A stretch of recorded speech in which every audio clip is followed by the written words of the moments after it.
Guys welcome back to five. Record Rajinikanth కూలీ cinema records మామూలుగా లేదా. అస్సలు కూలీ సినిమా అనౌన్స్ చేసినప్పటి నుంచి హైప్ జువ్వని లేచింది భయ్యా. ఎప్పుడైతే అనిరుద్ మ్యూజిక్ ఇచ్చాడో ఇక అప్పటి నుంచి ఎక్కడికో తీసుకెళ్లిపోయాడు. ఆ మ్యూజిక్ నుంచి పవర్ హౌస్ అనే మ్యూజిక్స్, ఆ డ్రమ్స్, ఆ వాయించడము, సో ఆ కథ అతని నుంచినే ఒక లెవెల్కి వెళ్ళిపోయింది సినిమా. ప్రమోషన్స్ లో అతడే మెయిన్ కీలక పాత్రధారి. సో దాని తర్వాత ఇక రజనీకాంత్, నాగార్జున, ఇక మలయాళంలో ఒకడు, కర్ణాటకలో ఒకడు, ప్రతి ఒక్కడు ఇంకా బాలీవుడ్ నుంచి అమెరికాను, సో మొత్తానికి అందరి దోయేశాడు. ప్రతి ఒక్క స్టార్ని, ఒక్కొక్క వుడ్ నుంచి ఒక్కొక్క స్టార్ని. ఇంకేముంది జీవన లేక అయిపో. సో ఆ రేంజ్లో లేసింది. ఇక రికార్డ్ చూసుకుంటే రజనీకాంత్ కెరీర్లోనే కబాలి తర్వాత ఓవర్సీస్ని మామూలు కాదు, ఇది ఏమంటారు దాన్ని, కప్పెట్టేస్తుంది అనమాట. ఆ రేంజ్ విధ్వంసం సృష్టించింది అక్కడ. ఇక ఏం చేస్తాం, రికార్డు ముక్క మిగలేదు. ది ఫాస్టెస్ట్ $2 million సంపాదించి పెట్టింది అక్కడైతే. ఏదది సినిమా కబాలి $1.9 million సంపాదించింది ఇంకా రిలీజ్ అయిన టైంకి.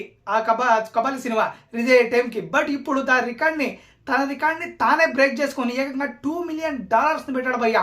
ఇంకా 3 days ఉంది సినిమా రిలీజ్కి.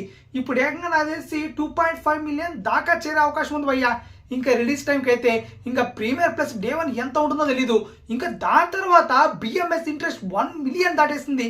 ఇంకా బిఎంఎస్ లో టికెట్స్ అస్సలు, ఇంకా షోస్ కూడా లిమిటెడ్ షోస్ ఓపెన్ చేస్తేనే 1 million టికెట్స్ సేల్ అయిపోయాయి. అస్సలు ఏంటి అరాచకం అనే రేంజ్ లో విధ్వంసం సృష్టి చేశాడు సూపర్ స్టార్ రజనీకాంత్ అయితే. సో ఏ సినిమా ఆ సినిమా అని లేదు, ఎలా మొత్తానికి మా సినిమాని అనే రేంజ్ లో దూసుకెళ్ళిపోతుంది. అండ్ ఇప్పటి వరకు అయితే అడ్వాన్స్ ప్రీ సేల్స్ 60 కోట్లు పెట్టాడు. అంటే 60 కోట్లు ఇప్పటికే వసూలు చేశారనమాట కలెక్షన్స్ రూపంలో అయితే. ఇంకా మామూలుగా కాదు, చాలా ఉన్నాయి రికార్డ్స్ అయితే. అసలు ఈ సినిమా ఎన్ని రికార్డులు తెచ్చిపెడుతుందో డే 1కే అని ఇంకా చర్చ చేసుకుంటున్నారు చాలా మంది. ఇక చూడాలి మళ్ళీ ఏ రేంజ్ సెషన్ క్రియేట్ చేయబోతుందో. మొత్తం అన్ని రికార్డ్స్ తుడిచిపెట్టి పడేస్తుందేమో అనిపిస్తుంది భయ్యా. సో డే 1 నాకు తెలిసి 200 crore గ్రాస్ కలెక్ట్ చేసిన ఆశ్చర్యపోనక్కర్లేదు ఈ సినిమా మాత్రం, అందులో డౌట్ లేదు. ఇంకా ఏపీటీజీ బుకింగ్స్ అయితే ఇంకా ఓపెన్ చేయలేదు. సో చూడాలి ర్యాంపేజ్ ఎలా ఉంటుందో అది ఓపెన్ చేశాక. అండ్ నెక్స్ట్ కూలీ అప్డేట్ వచ్చేస్తుంది, వాట్ 2 అప్డేట్ వస్తుంది, వెయిట్ చేయండి, ఇంకా చూసేయండి. అండ్ మొత్తానికి ఇది భయ్యా. సో ఈ ర్యాంపేజ్ చూస్తుంటే మీకేమనిపిస్తుంది తప్పకుండా కామెంట్లో తెలియజేయండి. ఇంకెంత కలిసి సబ్స్క్రైబ్ చేసుకొని చెక్ చేయండి.